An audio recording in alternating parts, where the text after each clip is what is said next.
Hello बच्चों, आज हम आपकी 9वीं कक्षा की पाठ्य पुस्तक स्पर्श भाग 1 के गद्य खंड से तीसरा पाठ एवरेस्ट मेरी शिखर यात्रा पढ़ेंगे, जिसकी लेखिका बेचेंद्री पाल जी हैं।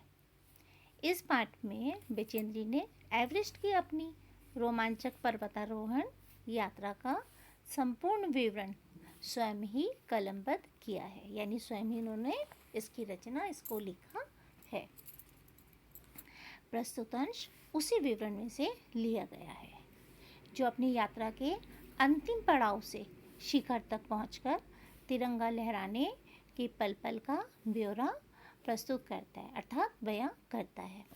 इसे पढ़ते समय ऐसा लगता है मानो पाठक भी उनके कदम से कदम मिलाता हुआ, सभी खतरों को स्वयं झेलता हुआ एवरेस्ट के शिखर पर उनके साथ ही जा रहा हो। बच्चों, अब हम जो लेखिका हैं उनका परिचय जानेंगे। बचेंद्री पाल का जन्म उत्तरांचल के चमोली जिले में बम्पा गांव में 24 मई 1954 को हुआ। बचेंद्री अपनी माँ हंसादेई नेगी और पिता किशन सिंह पाल की तीसरी संतान है। पिता पढ़ाई का खर्च उठाने में असमर्थ थे, यानी उनकी जो स्थिति थी वो सही नहीं थी। और जो बचेंद्री थी उन्होंने अपनी पढ़ाई को आगे चलाने के लिए, यानी 8वीं से आगे की पढ़ाई करने के लिए अपना खर्च सिलाई कढ़ाई करके उन्होंने इसका खर्चा जो था वो पूरा जुटाया, यानी उन्होंने बहुत मेहनत करी और इसके साथ उन्होंने अपनी पढ़ाई को जारी रखा। बचेंद्री ने ऐसी विषम स्थितियों के होने के बावजूद संस्कृत से MA और फिर BEd की जो शिक्षा थी उसको हासिल किया। लक्ष्य के प्रति इसी समर्पण भाव ने इन्हें एवरेस्ट पर विजय पाने वाली पहली भारतीय पर्वतारोही होने का गर्व भी दिलाया, क्योंकि ये शुरू से ही अपने लक्ष्य के प्रति समर्पित रहती थी। बचेंद्री को पहाड़ों पर चढ़ने का बचपन से ही बहुत शौक था। वो बचपन से ही पहाड़ों की जो ऊंचाइयां थी उनको छूना चाहती थी। वो बचपन से ही उसको बहुत अच्छा लगता था, जो पहाड़ों का दृश्य है, ऊंची ऊंची जो पहाड़ियाँ हैं उनका। पहाड़ों पर चढ़ने की उनकी जो ये इच्छा थी ये बचपन में से ही पूरी होती भी रही। क्यों? क्योंकि इनका जो परिवार था साल के कुछ महीनों तक तो ऊंचाई वाले गांव में रहता था, अपना जो समय था वहीं बिताता था, और कुछ महीने पहाड़ के जो नीचे तराई वाले जगह जो थी उसी में रहता था। उन महीनों में जो ये समय होता था, उन महीनों में स्कूल जाने के लिए बचेंद्री को भी 5-6 मील पहाड़ की चढ़ाई चढ़नी और उतरनी पड़ती थी। इधर बचेंद्री की पढ़ाई पूरी हो गई, उधर इंडियन माउंटेन फाउंडेशन ने एवरेस्ट अभियान पर जाने का साहस रखने वाली महिलाओं की खोज शुरू की। बचेंद्री इस अभियान दल में शामिल हो गई और ट्रेनिंग के दौरान जो बचेंद्री थी इन्होंने 7500 मीटर ऊंची मान चोटी पर सफलतापूर्वक चढ़ाई चढ़ी। कई महीनों के अभ्यास के बाद आखिर आज वह दिन आ ही गया जब उन्होंने एवरेस्ट विजय के लिए प्रयाण किया। पाठ का सार जानेंगे। प्रस्तुत लेख में बेचेंद्री पाल ने अपने अभियान का रोमांचकारी वर्णन किया है। एवरेस्ट अभियान दल, जो एवरेस्ट अभियान दल है, ये 7 मार्च को दिल्ली से काठमांडू के लिए हवाई जहाज़ से चल दिया। एक मजबूत अग्रिम दल बहुत पहले ही चला गया था, जिससे कि वह हमारे बेस कैंप पहुंचने से पहले दुर्गम हिमपात के रास्ते को साफ कर सके, क्योंकि जो पहाड़ी एरिया होते हैं उसको जैसे जो बर्फ़ होती है, ये चीज़ होती है, वो उसकी निगरानी करने के लिए उनसे पहले ही आगे चल रहा था। और दूसरे दल में लेखिका स्वयं थी। अब क्या हुआ कि ये लोग कहाँ पहुँचे? वहीं नमचे बाज़ार, यानी ये जो अभियान दल है 7 मार्च को एवरेस्ट अभियान दल दिल्ली से जब काठमांडू के लिए चला तो सबसे पहले ये कहाँ पहुँचे, नमचे बाजार में। और ये वो जगह थी जहाँ से लेखिका ने एवरेस्ट को निहारा। नमचे बाजार शेरपा लैंड का एक सर्वाधिक महत्वपूर्ण नगरीय क्षेत्र है। अधिकांश शेरपा, इस शेरपा कौन होते हैं, जो कुली होते हैं, जो वहाँ का सामान ढोने वाले होते हैं, वो इसी स्थान तथा यहीं के आसपास के जो गांव होते हैं उसके होते हैं। यह नमचा बाजार ही वह जगह थी जहाँ से लेखिका ने एवरेस्ट को जब देखा तो वो उसको देखते ही मंत्रमुग्ध हो गई। और जो ये ऊंचाई है, इस ऊंचाई को, जो ये ऊंचाई होती है, इसको सागरमाथा के नाम से भी जाना जाता है। और ये नाम किसके द्वारा रखा गया, नेपालियों के द्वारा। नेपालियों में सागरमाथा के नाम से ये जगह प्रसिद्ध है।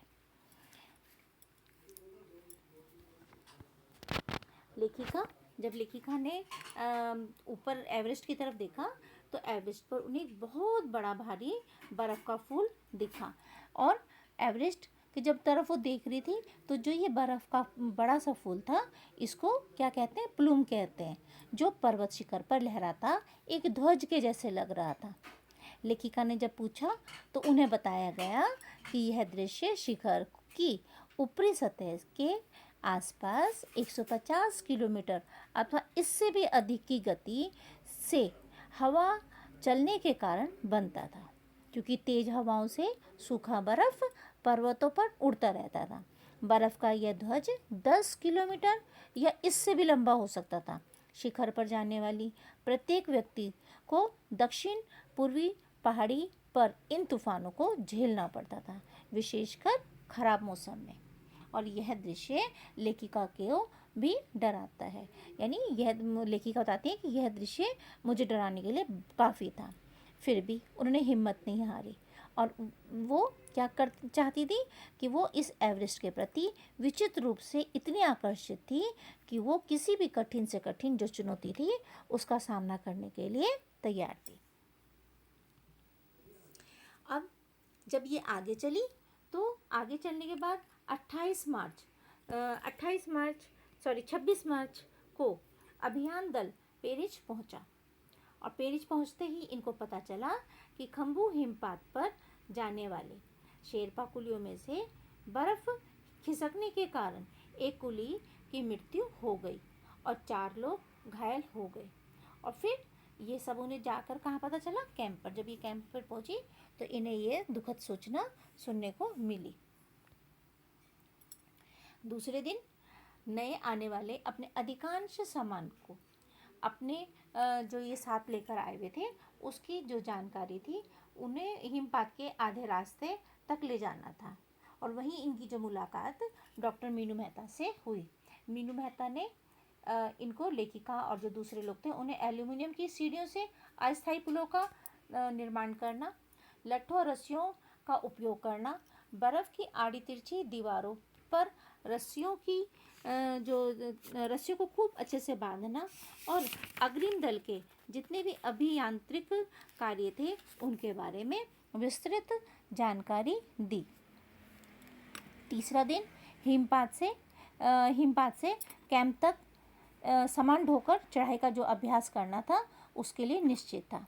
रीता, गोम्बू तथा लेखिका साथ साथ चढ़ रहे थे और उनके पास एक वॉकी टॉकी था जो रास्ते में बातचीत करने के काम या अपनी कोई सूचना देने के काम आता था, जिससे हम यानी लेखिका और उनके जो साथी थे कदम कदम की जितनी भी जानकारी थी वो बेस कैंप पर दे रहे थे।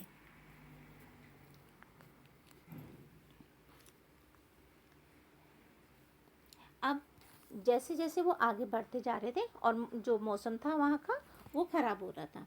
प्रतिकूल जलवायु के कारण एक रसोई सहायक की मृत्यु हो गई। फिर दल को जरूरी प्रशिक्षण दिया गया और 29 अप्रैल को वे 7,900 मीटर ऊंचाई पर स्थित बेस कैंप पहुंचे, जहां तेनजिंग ने लेखिका का हौसला बढ़ाया।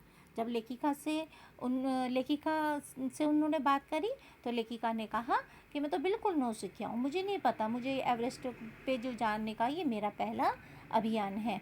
तेनजिंग हंसे और हंस के उन्होंने उनको उनको जो है एक सहयोग, एक सांत्वना दी, उनका हौसला बढ़ाया कि देखो तुम तो मुझे देखने में पर्वतीय लड़की लगती हो और तुम्हें तो इस शिखर पर पहले से ही जाने का अभ्यास है क्योंकि तुम तो पहाड़ी हो, है ना।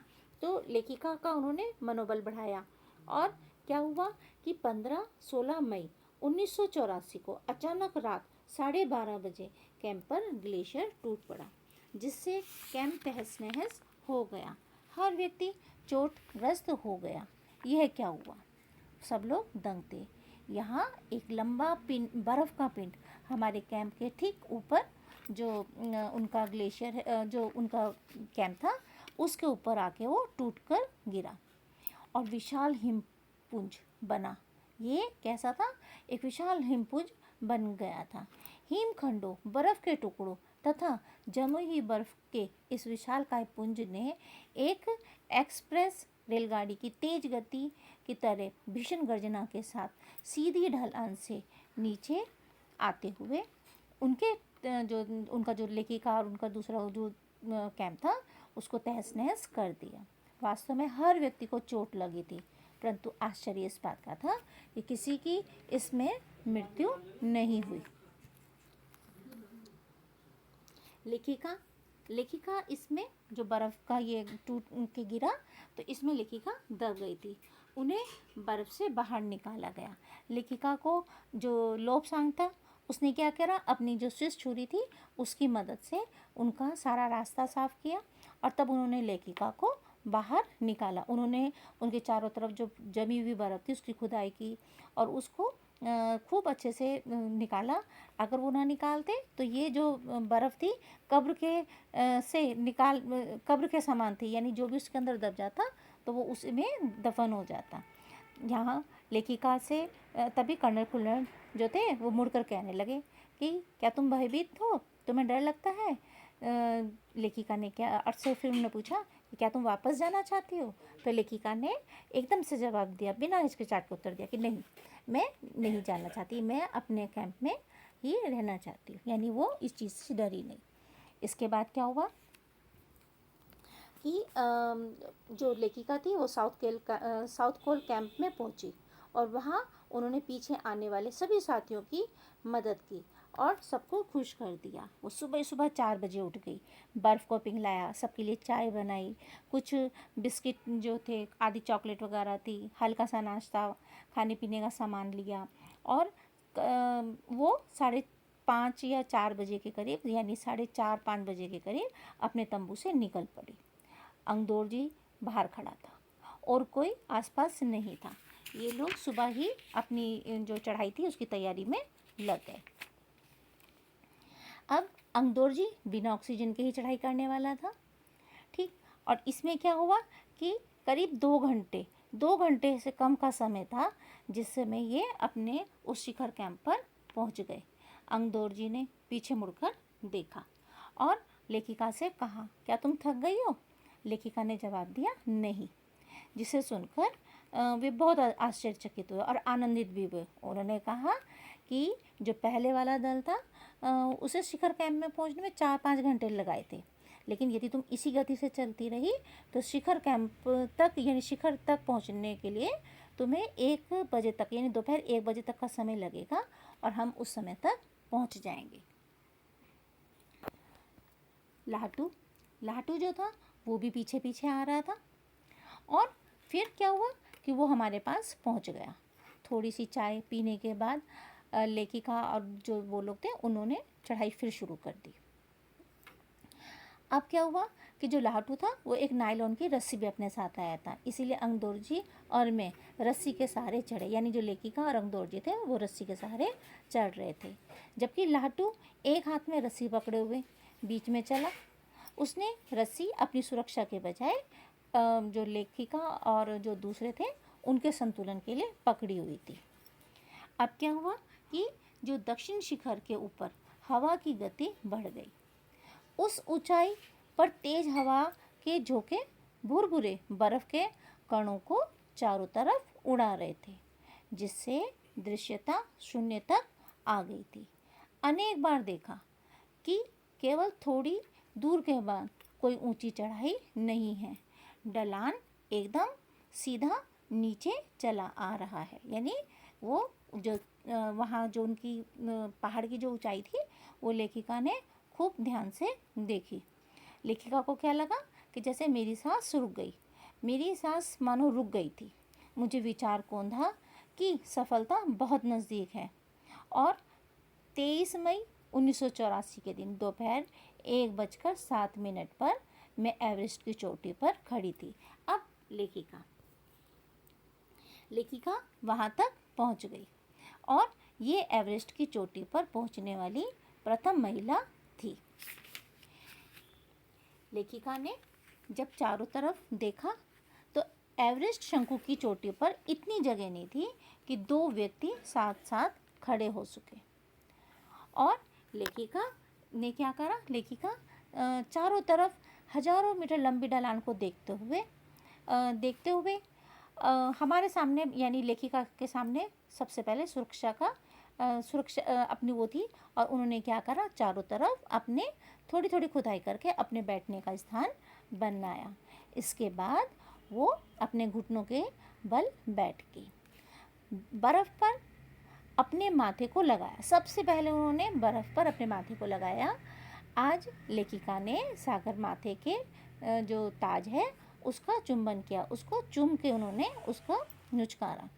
बिना उठे ही उन्होंने अपने थैले से जब रास्ते में चली थी तो अपने साथ दुर्गा माता का एक चित्र और एक हनुमान चालीसा साथ लेके चली थी। तो उन्होंने क्या करा, इनको अपने साथ लाए हुए लाल कपड़े में लपेटा, थोड़ी सी पूजा अर्चना की और इनको बर्फ़ पर वहीं ऊपर ही उनको दबा दिया। आनंद के इस क्षण में लेखिका अपने माता पिता को याद करने लगी और उन्हें अब इस समय अपने माता पिता की याद आई। जैसे ही वह उठी उन्होंने अपने हाथ जोड़े और अंगदोर जी के प्रति अपने आदर भाव को प्रकट किया। अंगदोर जी जिन्होंने उन्हें प्रोत्साहित किया और उन्हें इस लक्ष्य तक पहुंचाया। और क्या हुआ कि उन्होंने उन्हें तुरंत खूब अच्छे से एवरेस्ट पर चढ़ने के लिए बहुत सुंदर बधाई दी और कहा, उन्हें गले से भी लगाया।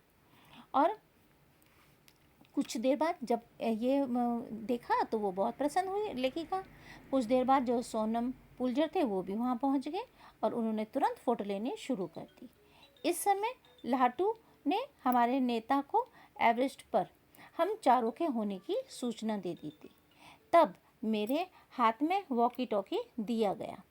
कर्नल कुल्लर हमारी सफलता से इतने प्रसन्न थे कि उन्होंने यानी लेखिका को कहा कि मैं तुम्हारी इस अनूठी उपलब्धि के लिए तुम्हारे माता पिता को बधाई देना चाहूँगा। वे बोले कि देश को तुम पर गर्व है और तुम अब ऐसे संसार में वापस जाओगी जो तुम्हारे पीछे छोड़े हुए संसार से एकदम भिन्न होगा। आज लेखिका थी वो बहुत खुश थी। अब जो लेखिका के साथ लेखिका खुश थी और वो अपनी इस खुशी को वही जो है चारों तरफ से निहार रही थी। और इसके साथ ही मैं इस पाठ को क्या करती हूँ, समाप्त करती हूँ। इस पाठ के द्वारा हमने जो लेखिका बचेंद्री पाल है उनके जीवन के बारे में जाना और उनके जीवन से जुड़ी इस महत्वपूर्ण घटना के बारे में जाना। और जो है इसके साथ ही मैं इस पाठ को समाप्त करती हूँ। धन्यवाद।